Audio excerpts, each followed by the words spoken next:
everyone, welcome back to my channel. This is Megan, aka Simply Simmer, coming back with another speed build. Today's build is inspired by Sunnyside Daycare from Toy Story 3. I grew up in a Disney family, and I don't think there's a single Disney movie out there that I haven't seen. Toy Story is one that's very near and dear to my heart. The first two came out when I was really young and I never really understood any of the jokes. Then the third came out when I was in high school and I went to the movies with my friends, and I just remember all of us being so close to crying our eyes out at the end of the movie because we had all grown up watching them and it was like a part of us was ending too. And now that I'm an adult and a mom, the fourth one just came out and I'm getting to watch my own kids enjoy the same characters that I knew and loved, and it's a really special feeling. But enough with the sappiness, let's talk Sims. As I mentioned in my Monsters University build, I love clutter. This build was a much different feel though because it's actually a daycare, so everything inside is really bright and fun and kid-oriented. I wanted to take some advice from some of my viewers with this build and make it to where Sims can really interact with all the objects and make it a usable space. With that note, I built Sunnyside Daycare as a community lot. I figured that this could be a fun place for your Sim family to take the kids to play while they relax and drink some coffee and meet with other Sim parents. It could also be a really fun place to host a birthday party or a toddler playdate if you have the toddler stuff pack, or if you're playing the 100 baby challenge and your poor matriarch needs a break from life.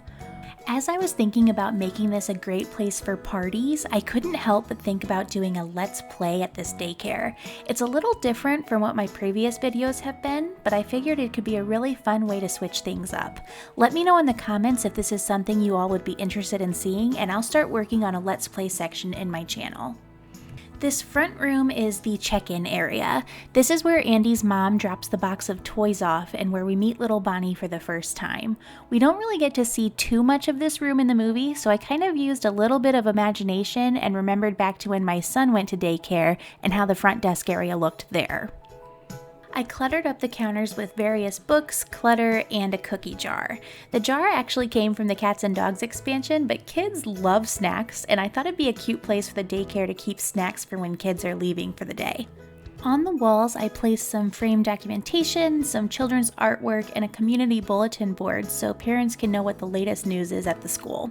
Then on the other side, I added some cute artwork and a bookshelf to finish up the child-oriented front desk area. The hallway was kind of tough to build initially.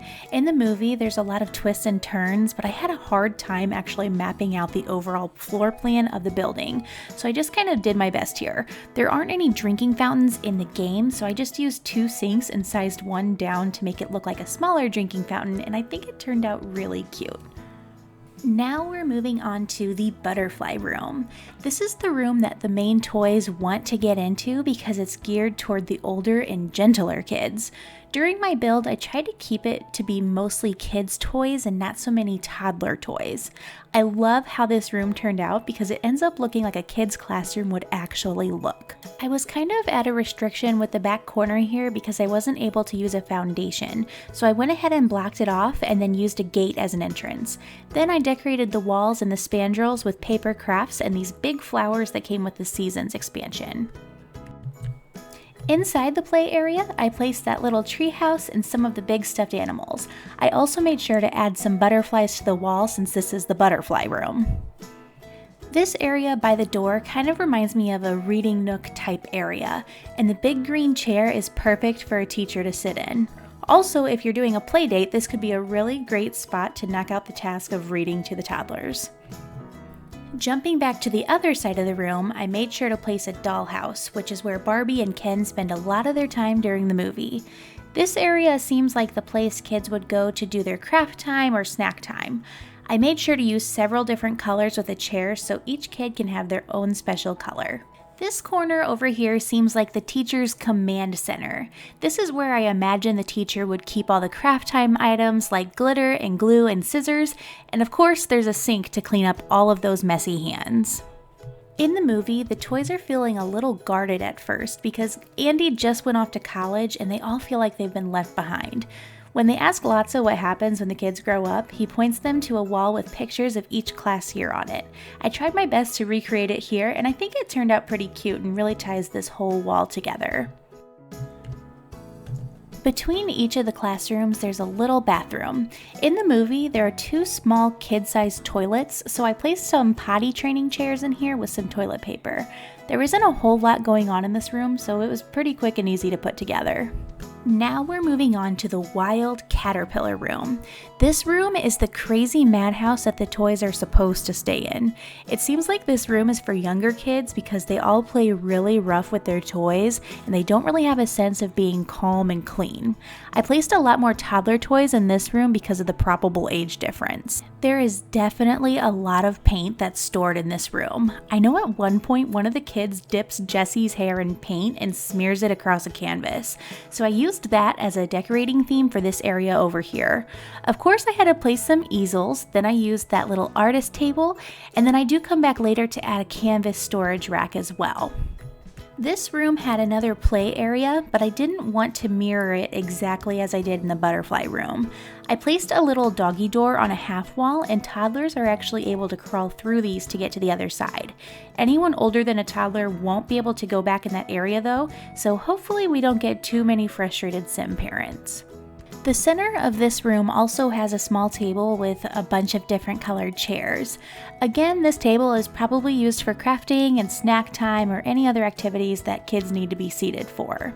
This area under the window is where all the toys are held hostage, and Buzz has been assigned as a guard after his factory reset. I placed a lot of different toys across the top of these shelves because this room is a mess. I also placed a small activity table for more crafting opportunities. This big window came with the Moschino pack and I love it. I use this window in so many of my builds because it's a huge window, but I also like how it has the smaller sections within the window that are separated by those black bars, which after a quick Google search, I actually learned that those are called Muntin bars, so the more you know. I did have a little corner table and some wall decorations in this corner over here, but when I looked back on the spot in the movie, it's actually another little teacher command center. There's supposed to be a microwave on a shelf above the sink, but the game won't let you place a microwave on a shelf, so I just didn't place one there. Before I finalized this room, I went in and added a few extra touches. I put some extra toys out, then added some wall decor in this empty space over here. I also used this cabinet as a place to store homework and a few more toys. I don't really think kids this age would have homework, but it seemed to fit anyway. This next room is the adult bathroom. We get a quick shot of this room when Woody is trying to climb out the window while the janitor is cleaning. There isn't a whole lot going on in this room, but I am definitely thankful that Discover University had these bathroom stalls. Otherwise, this would have had to have gotten pretty oddly creative. I wanted to grow a little bit on the idea of this lot being a space for parties, so I put this room in as a place for a chef to be hired or for the parents to bake a cake or cook some party food. This isn't an area in the movie, so I completely made this up. Also, thinking back to this being more of a daycare, it could also be used as a break room for the teachers. Now on to pretty much every kid's favorite part of the day, the playground. Sunnyside has a lot of gardening going on along the edges of the walls, and they have sunflowers painted on them as well. The game doesn't have any sunflower painted walls, so I planted some sunflowers instead. This was also a great opportunity to be able to use the big playground set for toddlers. I never use this in my builds because it's so bulky and huge, but this was the perfect excuse to use it. I also used one of the kiddie pools as the sandbox since we don't have any in the game yet. I wanted to give a shout out to Kate Emerald on the pathway through the grass. She has a lot of really creative tutorials that show how to create curvy pathways, and I watched those religiously to make sure that I could make this pathway look as close to the movie as possible. Since the game doesn't naturally allow curved pathways, you have to get creative with different foundations to make it work. Make sure to check out her channel if you'd like a more in-depth tutorial. She has a lot of really awesome builds there too. Since I'm trying to make this work as a community lot, I wanted to place some picnic tables and benches for the adult Sims to sit on while their little kids are playing. I also put a grill with some counter space on the patio area as well, so that your Sims can make some hot dogs or burgers or whatever type of food they like to serve at their party. I I wanted to build the dumpster area, and I was going to use one of those garbage chutes from the debug menu, but the backyard wouldn't let me place any walls because of all of my foundations I had already placed.